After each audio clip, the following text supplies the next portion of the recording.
सभी को मेरा नमस्कार। आज हम पार्ट सेकंड का सी सेट वाला पोर्शन है, उसका आंसर की देखते हैं।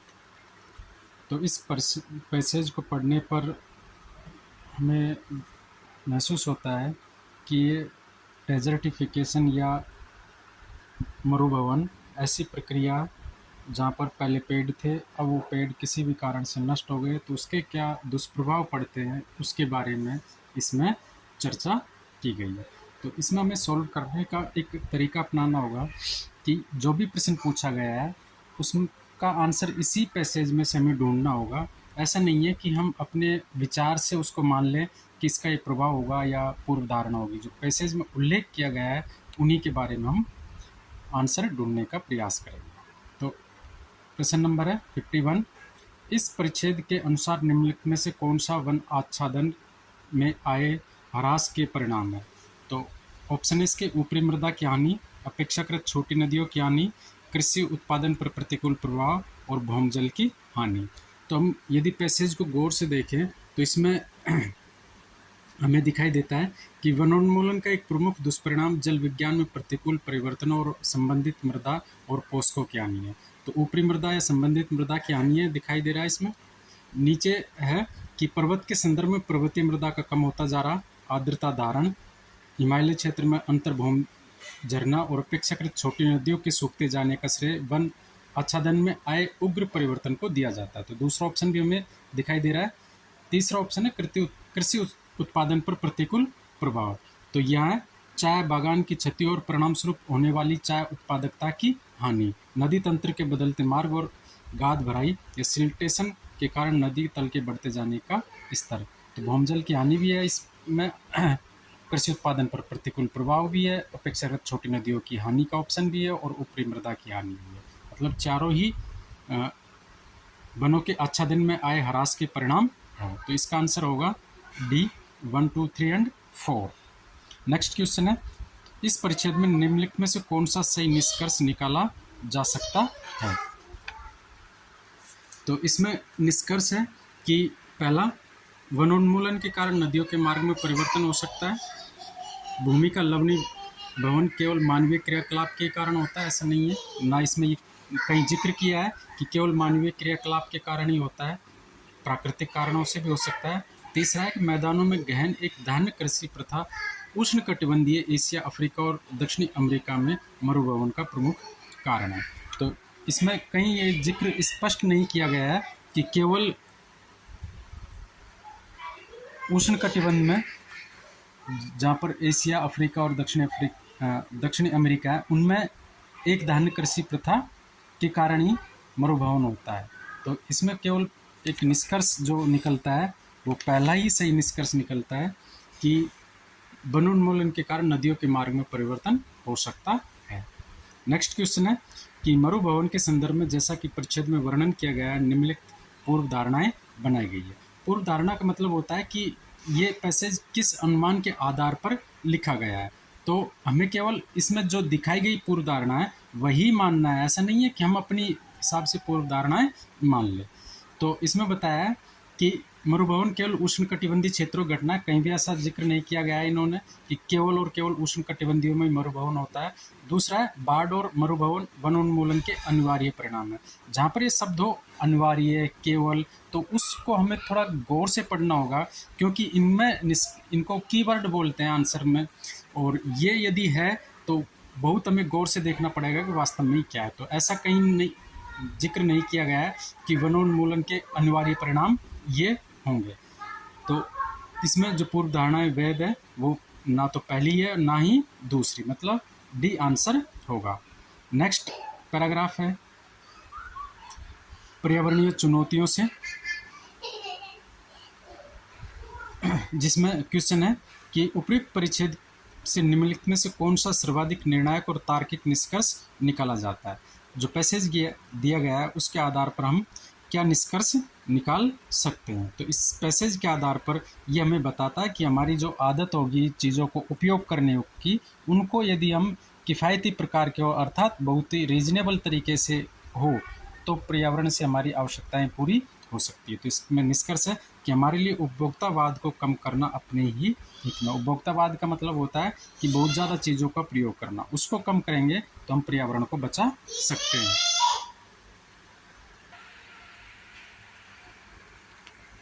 नेक्स्ट पैसेज है कि नेतृत्व क्षमता के आधार पर, इसमें एक कहा गया है कि नेतृत्व क्षमता जन्म से नहीं है बल्कि सिखाई जा सकती है, सीखी भी जा सकती है। तो क्वेश्चन है कि इस परिच्छेद में लेखक का क्या मत है। तो इसका जब हम पढ़ते हैं तो ये कहना चाह रहा है कि नेतृत्व एक ऐसा गुण है जो या तो जन्म से होता है या बिल्कुल नहीं होता। मतलब या तो जन्म से ही होगा या नहीं होगा। ये सिद्धांत मिथ्या है। मतलब ये कहना चाह रहा है कि जो ये मानते हैं कि नेतृत्व ऐसा गुण है जो जन्म से होगा, या तो जन्म से ही होगा या बिल्कुल नहीं होगा, तो ये सिद्धांत बताया गया है मिथ्या है। इसका मतलब नेतृत्व की कला अर्जित की जा सकती है। तो इसका लेखक का जो मत है वो यही है कि नेतृत्व को अर्जित भी किया जा सकता है और साथ ही सिखाया भी जा सकता है। अब एक क्वेश्चन मैथ वाले क्वेश्चन है, उनको यहाँ टेक्निकली कारण से सोल्व करके दिखाया नहीं जा सकता। मैं इनके राइट आंसर बता देता हूँ। यदि फिर भी किसी को कोई परेशानी है तो मुझे मैसेज कर दें कि सर ये आंसर हमारी समझ से बाहर है, तो मैं उसका डिटेल सॉल्यूशन भेज दूंगा। क्वेश्चन नंबर 56 है कि 3 सेंटीमीटर भुजा वाले एक ठोस घन को सभी फलकों को रंगकर उसे 1 सेंटीमीटर भुजा वाले छोटे घनों में काटा जाता है। छोटे घनों में कितने घनों के फलक केवल 2 फलक से रंगे होंगे। तो इसमें जो फलक बनेंगे, छोटे घन बनेंगे, उनके 2 फलक वाले रंग होंगे कि जो कोने पे होंगे वो 3 फलक में होंगे, बाकी जो बीच में बचेंगे वो 2 फलक होंगे कोने के बीच वाले। टॉप एक तरफ का कोना होगा जहाँ 3 है वो 3 कलर से होगा, एक 2 कोने वाले होंगे वही 2 तरफ से बने होंगे, एक बीच में ही बचेगा बिल्कुल जिसका एक ही फलक रखा होगा, रंगा हुआ होगा। तो यहाँ पर 2 फलक रंगे हुए की वो संख्या पूछ रहा है, तो इनके आंसर रहेंगे 12। नेक्स्ट क्वेश्चन है 57। इसमें जो साइन दिया गया है कि लेखनी से बड़ी पेंसिल है, पेंसिल से बड़ी पुस्तक है और पुस्तक टोपी से बड़ी है, तो कौन सा निष्कर्ष निकाला जा सकता है कि लेखनी से बड़ी पुस्तक है। आंसर बी रहेगा। क्वेश्चन 58 है कि दुकानदार किसी वस्तु को 40 रुपये में बेचकर x% लाभ कमाता है, तथापि वह उस वस्तु को 20 रुपये में बेचता है, तो उतने ही प्रतिशत की हानि होती है जितना उसको लाभ हुआ था 40 रुपये में बेचने पर। तो वस्तु की मूल्य लागत 30 रुपये होगी। 30 का मतलब यदि उसने 30 में खरीदी है तो 40 रुपये में बेचता है तो उसको 33% लाभ होता है, और जब 30 में ही खरीदी है तो 20 रुपये में बेचता है तो उसको 33% हानि होती है। क्योंकि लाभ और हानि हम किस पे निकालते हैं? क्रय मूल्य पर। तो क्रय मूल्य 30 है, इसका जो चेंज हो रहा है वो 30 का यदि 40 में बेचता है तो 1/3 बढ़ रहा है, और 30 से यदि 20 आता है तब भी 10 का चेंज हो रहा है, वो भी 1/3 है। तो आंसर 30 रुपये रहेंगे। लक्ष्मी, उसका भाई, उसकी पुत्री और उसका पुत्र बैडमिंटन खिलाड़ी एक युगल डबल्स खेल प्रारंभ होने वाला है। तो इसमें जो कंडीशंस दी गई है उसके हिसाब से हम बैठाते हैं कि लक्ष्मी का भाई उसकी पुत्री से नेट के पार ठीक सम्मुख है, उसका पुत्र सबसे खराब खिलाड़ी के सहोदर से नेट के पार विकर्णित सम्मुख है। विकर्णित सम्मुख का मतलब कर्ण की दिशा में सामने होगा। सबसे अच्छा खिलाड़ी, सबसे खराब खिलाड़ी नेट के एक ही तरफ है। तो पूछना चाह रहा है कि सबसे अच्छा खिलाड़ी कौन है, तो लक्ष्मी का भाई सबसे अच्छा खिलाड़ी है। सोल्व करके आप देख सकते हैं। एक क्वेश्चन है, यदि x - y = 8 है तो निम्नलिखित में से कौन सा सत्य होना चाहिए। तो इनमें से कोई भी सत्य नहीं होता है। यदि इसको बीजगणित के हिसाब से देखेंगे तो ये सत्य नहीं बैठेगा। आंसर डी होगा 1, 2, 3। नेक्स्ट पैसेज है कि डिजिटल परिघटना अधिकांश सामाजिक क्षेत्रों को पुनर्संरचित कर रही है। जो डिजिटल सिस्टम है उसके क्या फ़ायदे हैं, क्या नुकसान है। एक इसमें पॉइंट आता है बिग डाटा, जो बहुत बड़े डाटाज होते हैं, आंकड़े जो होते हैं, उन पर क्या समस्याएं रहती हैं। तो ये कहना चाह रहा है कि निम्नलिखित में से क्वेश्चन नंबर 61 कि निम्नलिखित में से कौन सा एक उपयुक्त परिच्छेद का सर्वाधिक तर्कसंगत और विवेकपूर्ण उपनिगमन है। तो इसमें एक कहीं भी नहीं लिखा है कि वैश्वीकरण भारत के हितों के अनुकूल नहीं है, तो यह हमारा आंसर गलत होगा। सी है कि बहुराष्ट्रीय कंपनियों से बड़े आंकड़ों के बदले एकाधिकार किराया प्रभावित करना चाहिए, ऐसा भी कहीं मेंशन नहीं किया गया है। और डी ऑप्शन था इसमें कि भारत से बड़े आंकड़ों की हानि इसके विदेशी व्यापार की मात्रा के समानुपाती है, तो समानुपाती का भी कहीं जिक्र नहीं किया गया है। तो इसका आंसर रहेगा विश्व स्तरीय व्यापार वार्ताओं में भारत को अपने डिजिटल प्रभुत्व को बचाए रखने के लिए सावधान रहना जरूरी है। नेक्स्ट क्वेश्चन है 62 कि निम्नलिखित में से कौन सा एक उपयुक्त परिच्छेद में सर्वाधिक निश्चयात्मक रूप से लक्षित होता है, कि आपको निश्चित रूप से कौन सा निष्कर्ष निकाला जा सकता है। तो डिजिटल दिक्स्थान में बड़े आंकड़े मुख्य संसाधन होते हैं। जो डिजिटल सिस्टम होता है उसमें जो बिग डाटाज है वही मेन सोर्स होता है। तो इसका निष्कर्ष भी यही है, डिजिटल दिक्स्थान में बड़े आंकड़े मुख्य संसाधन होते हैं। नेक्स्ट पैराग्राफ ग्रामीण निर्धनता से और उसका जलवायु परिवर्तन से क्या संबंध है। तो इसमें क्वेश्चन है 63 उपरोक्त परिच्छेद का सर्वाधिक तर्कसंगत और विवेकपूर्ण उपनिगमन कौन सा है। तो छोटे किसानों को प्रोत्साहन देना पर्यावरणीय रूप से धारणीय विकास के बारे में किसी भी कार्यवाही का महत्वपूर्ण भाग है। धारणीय विकास का मतलब ऐसा विकास जो लंबे समय तक चल सकता है। तो छोटे किसानों को प्रोत्साहन दिया जाएगा तभी उसको हम आगे बढ़ा सकते हैं। नेक्स्ट क्वेश्चन है 64 उपयुक्त परिच्छेद उपलक्षित करता है कि भारत में खाद्य असुरक्षा की संभावित समस्या है। भारत को अपनी आपदा प्रबंधन की क्षमताएं मजबूत करनी होगी। तो दोनों ही पूर्व धारणाएं वैध है कि हम मानते हैं कि ऐसा इसने माना है। नेक्स्ट परिच्छेद है कि बदलती जलवायु के संदर्भ में सरकार और प्राइवेट कंपनियों का क्या योगदान है। तो उपयुक्त परिच्छेद के आधार पर 65 क्वेश्चन निम्नलिखित पूर्व धारणाएं बनाई गई है। तो जलवायु परिवर्तन का सामना करने के लिए सरकार और कंपनियों को पर्याप्त रूप से तैयार होने की आवश्यकता है, सही है, बता रहा है। आतंकिक मौसम की घटनाओं से भविष्य में सरकार और कंपनियों का आर्थिक विकास कम हो जाएगा, ऐसा नहीं है। हाँ, चुनौतियाँ होती है, लेकिन इस बात की क्लियर ये नहीं कह रहा है कि आर्थिक विकास कम ही हो जाएगा। जलवायु परिवर्तन की उपेक्षा करना निवेशकों के लिए भारी जोखिम है। उपेक्षा मतलब नज़रअंदाज नहीं कर सकते, यदि करते हैं तो भारी जोखिम होगा। तो आंसर रहेगा सी, केवल 1 और 3। 66 क्वेश्चन है, इसमें दिखा है कि PQR 3 नगर है। PQ के बीच की दूरी 60 किलोमीटर है, जबकि P और R के बीच की दूरी 80 किलोमीटर है। QP के पश्चिम में और RP के दक्षिण में। तो Q और R के बीच की दूरी यदि हम सॉल्व करते हैं तो 100 किलोमीटर आएगा। इसी प्रकार 67 क्वेश्चन है कि किसी परीक्षा में A ने B से 20 अंक अधिक प्राप्त किए हैं। यदि B ने A से 5% अंक कम प्राप्त किए हैं तो B ने कितने अंक प्राप्त किए हैं। तो इसका आंसर रहेगा 380। 68 क्वेश्चन है, ईना अपने माता पिता के विवाह के 4 वर्ष पैदा हुई है। उसकी माता उसके पिता से 3 वर्ष छोटी है और ईना से जो कि 13 वर्ष की है। ईना 13 वर्ष की है और उसकी मम्मी उससे 24 वर्ष बड़ी है। तो ईना के पिता का विवाह किस उम्र में हुआ था। तो उसकी आंसर आएगा 23 वर्ष। नेक्स्ट क्वेश्चन है कि दिया गया है कि 100 विद्यार्थियों का औसत अंक 40 है। बाद में पाया गया कि एक विद्यार्थी का अंक 53 था जिसे 83 पढ़ लिया गया है। तो संशोधित अंक कितने होंगे। तो कितना हुआ इसका कि बड़ा कितना था 30। यदि 30 का अनुपात हम उसमें निकालेंगे 100 में तो 0.3 आएगा। तो 40 में से हम 0.3 माइनस कर देंगे तो 39.7 इसका आंसर रहेगा। किसी परिवार में क्वेश्चन 70, किसी परिवार में 2 बच्चे उनके माता पिता हैं। परिवार बच्चों और उनके माता के वजन का औसत 50 किलो है। बच्चों और उनके पिता का औसत वजन 52 किलो है। यदि पिता का वजन 60 किलो तो माता का वजन, यदि हम सोल्व कर रहे हैं तो आंसर आएगा 54 kg। नेक्स्ट क्वेश्चन 61, यदि आपके पास 2 सीधी 7.5 फुट और 3.25 फीट की छड़ें हैं तो आप कम से कम कितनी लंबी नाप सकते हो। तो 0.5 है, 0.25 आंसर बी रहेगा इसका। नेक्स्ट क्वेश्चन 72, कि एक परिवार में 2 पीढ़ियों के 6 सदस्य हैं। इनमें PQRST है, 3 पुरुष 3 महिलाएं। उनमें 2 विवाहित जोड़े हैं, 2 अविवाहित सहोदर हैं। सहोदर मतलब भाई है, भाई बहन है। UP